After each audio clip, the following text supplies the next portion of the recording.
우리 서로 축복할까요? 할렐루야. 여러분을 축복합니다. 아멘. 오늘 민수기 35장 1절부터 34절까지 말씀으로 도피성이 되게 하라, 도피성이 되게 하라, 이런 제목으로 말씀을 나누고자 합니다. 하나님은 이스라엘 자손들에게 요단강을 건너 가나안 땅에 들어가거든 그 땅을 점령하여 거기 거주하라, 이렇게 말씀하시죠. 하나님은 내가 그 땅을 너희 소유로 너에게 주었다, 이렇게 말씀하십니다. 하나님이 약속하신 땅을 나누는 방법은 수가 많으면 많은 기업을 주고 수가 적으면 적은 기업을 줍니다. 땅을 선택하는 방법이 뭐였죠? 제비뽑기를 통해서였습니다. 하나님은 민수기 34장에서 가나안 땅의 경계에 대해서 말씀하십니다. 우린 여기서 아주 중요한 사실을 알 수 있습니다. 가나안 땅은 이스라엘 자손이 앞으로 싸워서 점령해야 할 땅이지만 이미 하나님이 이스라엘 자손에게 주신 땅이라는 거죠. 그러니까 아브라함을 통해서, 그리고 이삭을 통해서, 야곱을 통해서 계속 하신 말씀이 뭐냐면 약속의 땅에 대한 겁니다. 약속의 땅. 오늘 우리가 신앙생활을 하면서도 우리가 내가 왜 이 세상을 살고 내가 어디를 향해 가는지를 알아야 된다고 어제 제가 말씀을 드렸어요. 그러니까 여러분, 우리가 이 땅을 살면서도 이 땅이 광야 같다 그랬죠? 우리는 어디를 가는 여정이에요 지금? 가나안 땅, 약속의 땅. 바로 거기가 어디예요? 천국이란 말이에요, 천국. 그래서 우리가 이 세상에서 천국 가는 준비를 하고 있는 겁니다. 그래서 항상 우리의 시선은 눈을 들어 하늘을 바라보라. 이게 뭐예요? 하나님을 바라보고 살라, 이런 뜻이죠. 민수기 33장 53절 하반절을 보시면 내가 그 땅을 너희 소유로 너희에게 주었음이라, 이렇게 말씀하고 있습니다. 내가 주었다는 내용의 시제를 NIV 성경으로 보면 현재 완료로 나와요. 현재 완료. 이미 주었다는 거예요. 다시 말해서 하나님이 가나안 땅을 이스라엘 자손에게 주셨다는 거죠. 그러니까 여러분, 천국이 너희 안에 있느니라 주님이 말씀하셨잖아요. 그러니까 이미 주님은 우리에게 뭘 주셨다? 천국을 주셨다, 가나안 땅을 주셨다라는 거예요. 그러나 그럼에도 그 땅은 하나님의 말씀에 순종하여 믿음으로 정복하는 자에게 주어진다는 겁니다. 하나님이 가나안 땅의 경계를 정해 놓으시고 여기까지 주시겠다고 하셨지만 그 말씀을 믿고 순종하는 지파가 그만큼의 땅을 얻게 된다고 하십니다. 그래서 우리가 여호수아서 말씀을 읽어보면 요셉 지파가 아니 왜 우리한테 분깃을 이렇게 적게 주느냐, 더 달라, 이랬더니 여호수아가 뭐라 그래요? 너희들이 스스로 개척해라. 땅은 많이 있는데 너희들이 하나님의 약속의 말씀을 붙잡고 나가서 그 땅을 차지하라, 이렇게 얘기합니다. 뭐예요? 스스로 개척하라는 거예요. 그러니까 오늘도 우리가 이 세상을 살면서 하나님의 말씀을 믿고 그 말씀에 대해서 순종하고 도전하는 자에게 하나님이 지경을 넓혀 주실 줄로 믿습니다. 오늘 저와 여러분의 삶도 마찬가지라는 것이죠. 하나님은 하나님의 자녀에게 복 주시기를 원하시는 줄로 믿습니다. 그러나 이 복을 누가 받습니까? 하나님의 약속을 믿고 순종하는 사람이에요. 비가 와서 못 나가겠다, 날씨가 뜨거워서 못 나가겠다, 이러면 농사 못 짓는 거예요. 농사 짓는 사람은 때가 되면 밭으로 나갑니다. 그리고 해야 할 일을 하는 것을 보게 되죠. 내 생각을 내려놓고 하나님이 말씀하신 대로 순종하는 사람이 복을 받게 되는 줄로 믿습니다. 하나님은 가나안 땅을 나눌 사람으로 제사장 엘르아살과 눈의 아들 여호수아를 지명하시죠. 그런 다음 기업의 땅을 나누기 위해서 각 지파에 한 사람씩 지휘관을 택하시는 거예요. 그러니까 하나님이 가나안 땅을 주셨어요. 그런데 아직 정복하지는 못했어요. 그런데 어떻게 했냐면 그림을 그리는 거예요, 각 지파별로. 그러니까 참 하나님의 어떤 일하시는 것은 우리에게 그런 걸 보여준단 말이에요. 그러니까 그림을 그리게 하는, 그림을. 그러니까 여러분의 삶도 마찬가지예요. 그림을 그리세요. 내가 앞으로 80까지 산다, 90까지 산다, 그러면 기도하면서 그림을 그리란 말이에요. 내가 매일 새벽 제단을 쌓겠다, 내가 하루에 5명 전도를 하겠다, 뭐 이런 밑그림을 그리라는 거죠. 그러면서 하나님께 구할 때 하나님이 응답해 주실 줄로 믿습니다. 민수기 34장 19절부터 각 지파가 나와요. 그렇죠? 유다, 시므온, 베냐민, 단, 므낫세, 에브라임, 스불론, 이사갈, 아셀, 납달리 등 11지파가 나오는 것을 보게 되죠. 르우벤과 gad과 므낫세 반지파는 요단 동편에서 기업을 얻었기에 요단 서편 땅에서 기업 얻는 명단에서 생략이 되는 것을 보게 됩니다.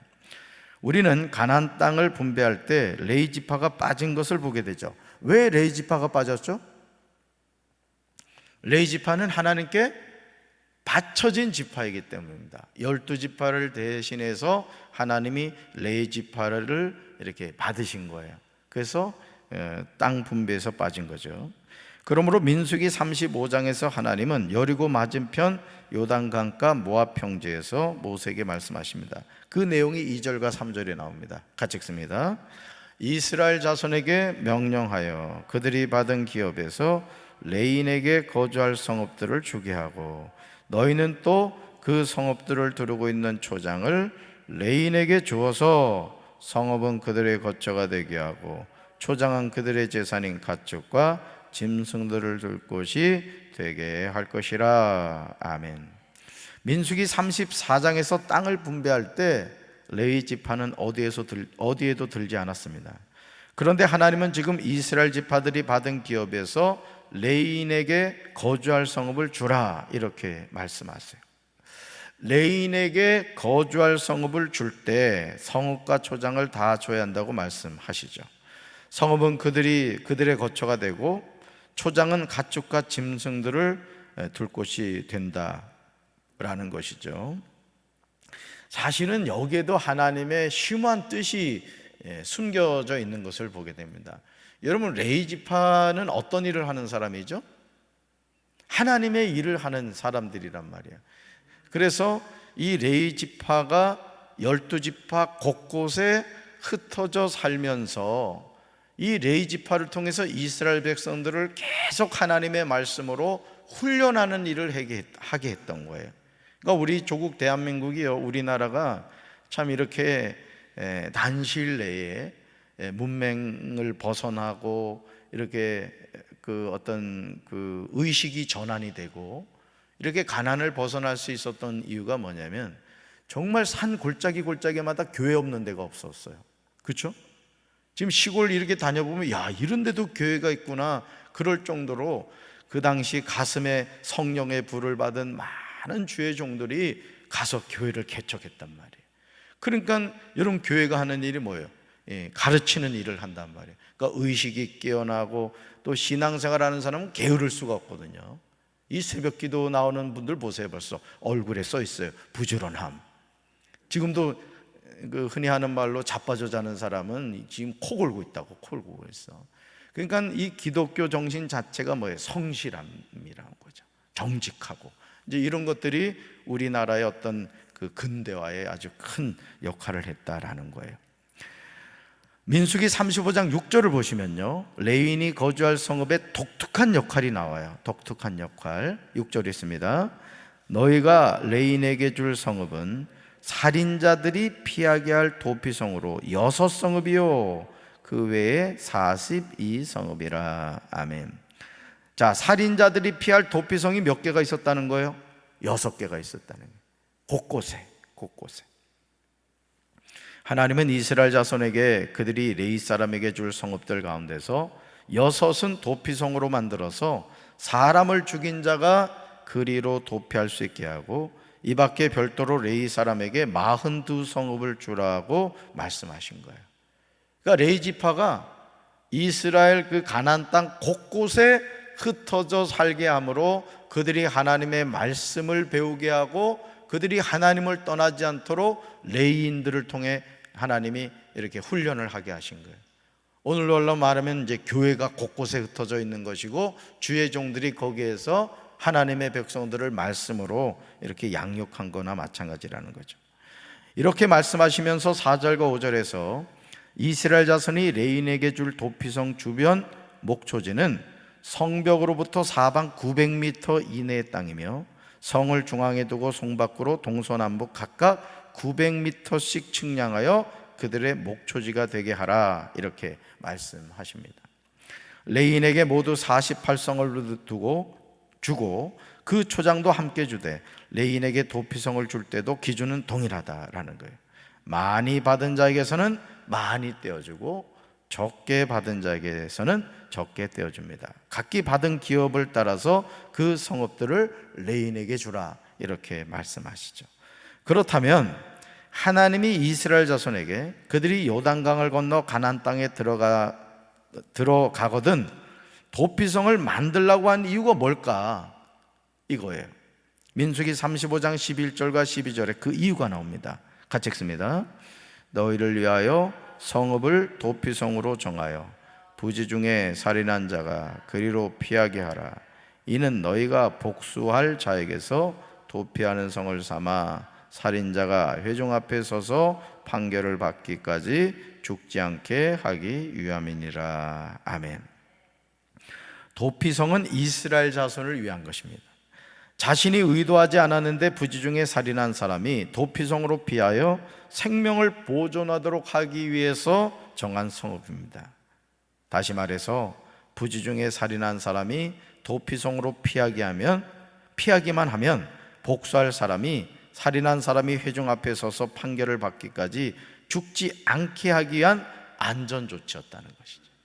그러니까 이러면 성경을 읽어보면요, 이 위생적인 것이나 어떤 그 법에 대한 것이나 이런 것들이 아주 성경에 너무너무 아주 잘 나오는 것을 보게 됩니다. 하나님은 이스라엘 자손이 레인들에게 줄 성읍 중에 6을 도피성이 되게 하되 세 성읍은 요단 동편에 두고 세 성읍은 가나안 땅에 두어 도피성이 되게 하라, 이렇게 말씀하십니다. 민수기 35장 15절을 보시면요, 이 도피성의 수혜를 받는 대상이 나옵니다. 지금 놀라운 장면이에요. 사실은 이스라엘 자손만 이 도피성으로 피할 수 있는 것이 아니었다는 거죠. 15절 읽습니다.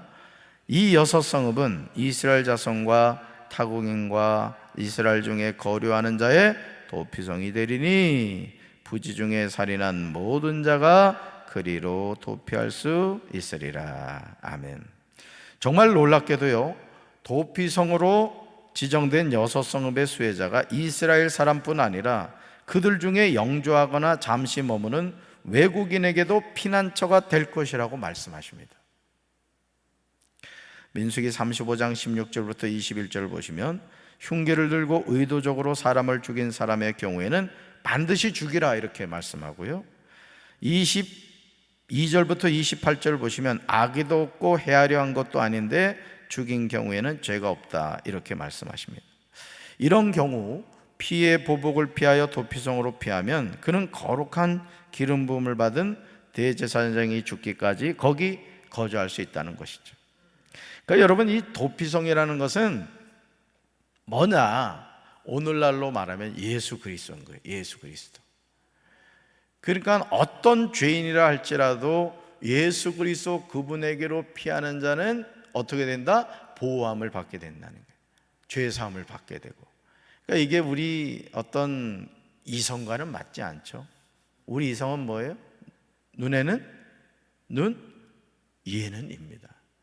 그래서 사실은 어떤 이 도피성의 문제가 우리의 어떤 이성적인 것과는 맞지 않아요. 그럼에도 하나님은 살인자조차도 보호해 주신다는 거예요.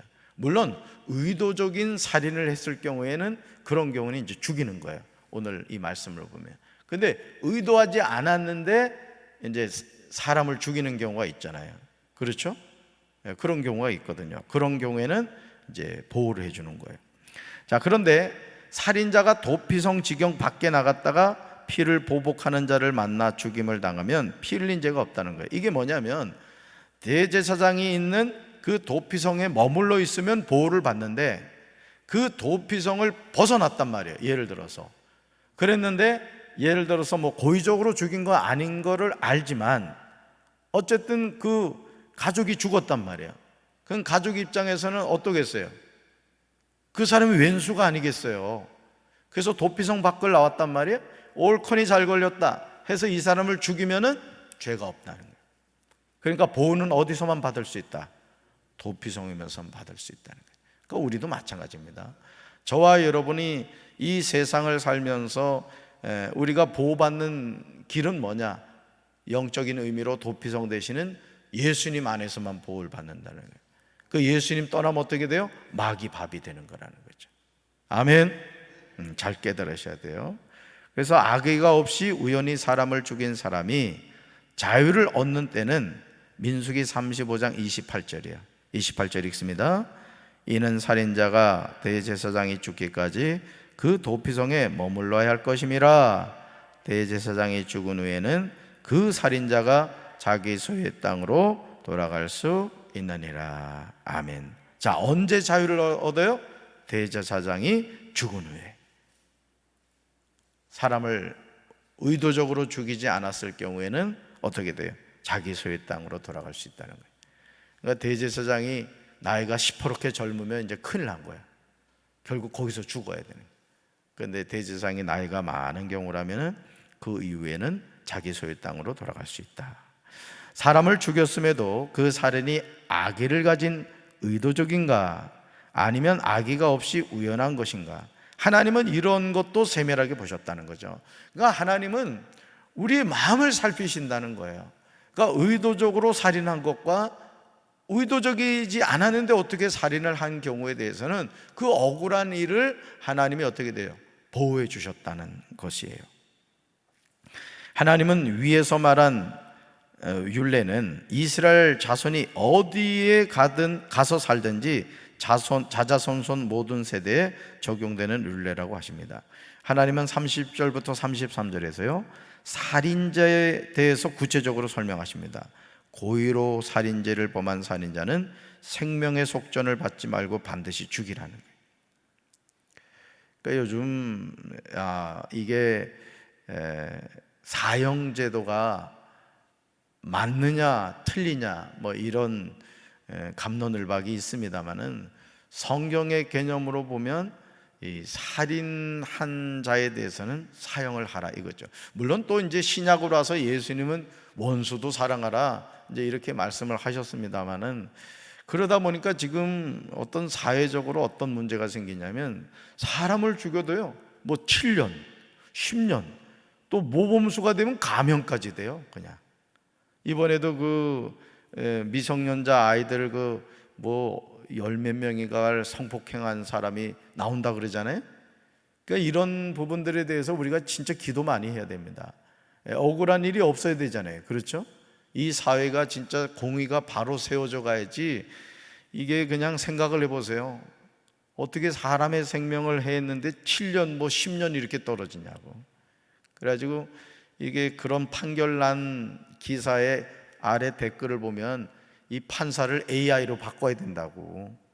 왜냐하면 이 컴퓨터에다가 법조문을 다 넣어놓으면 이 컴퓨터는 그냥 법전대로 하잖아요. 그죠?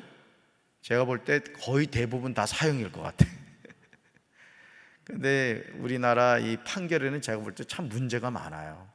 그러다 보니까 사람 죽이는 거를 무슨 파리 목숨 죽이듯이 그런 일들이 우리 주변에서 너무 많이 일어나는 것 같습니다. 민수기 35장 33절을 보시면요 하나님은 피는 땅을 더럽힌다 이렇게 말씀하세요. 33절 읽습니다.